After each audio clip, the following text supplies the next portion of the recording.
સમાચારમાં આગળ વાત કરીશું વડોદરા સાવલી તાલુકામાં એક હૃદયદ્રાવક બનાવ સામે આવ્યો છે। નટવરનગર ગામના 24 વર્ષીય યુવક કૌશિકભાઈ કિશોરસિંહ છાસઠિયાએ કરુણ રીતે જીવન ટૂંકાવ્યું છે। પત્ની સાથે પાવાગઢ જવા બાબતે મંદુક થયા બાદ યુવકે ઘરેથી નીકળી ગયો હતો, જે બાદમાં ગણપતભાઈ કનુભાઈ વાઘેલાના ખેતરમાં ગળે ફાંસો ખાધેલી હાલતમાં તેનો મૃતદેહ મળી આવ્યો હતો।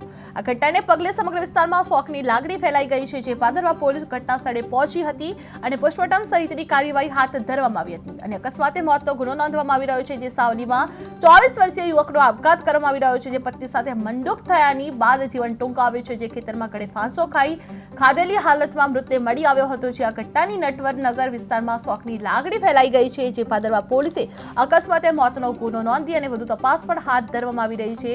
જે જીવન ટૂંકાવવામાં આવ્યું છે, જે કૌશિકભાઈ કિશોરસિંહ છાસઠિયાએ કરુણ રીતે જીવન ટૂંકાવ્યું છે। જે સાવલી તાલુકામાં એક હૃદયદ્રાવક ઘટના સામે આવી હતી, જે નટવરનગર ગામના 24 વર્ષીય યુવક કૌશિકભાઈ કિશોરસિંહ છાસઠિયાએ કરુણ રીતે જીવન ટૂંકાવ્યું છે। જે પત્ની સાથે પાવાગઢ જવા બાબતે મનદુક થયા બાદ યુવક ઘરેથી નીકળી ગયો હતો, જે બાદમાં ગણપતભાઈ કનુભાઈ વાઘેલાના ખેતરમાં ગળે ફાંસો ખાધેલી હાલતમાં તેનો મૃતદેહ મળી આવ્યો હતો।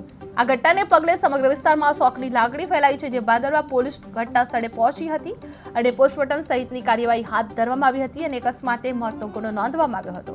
જે સાવલીમાં 24 વર્ષીય યુવકનો આપઘાત સામે આવી રહ્યો છે, જે પત્ની સાથે મંદુક થયાની બાદ જીવન ટૂંકાવ્યું છે।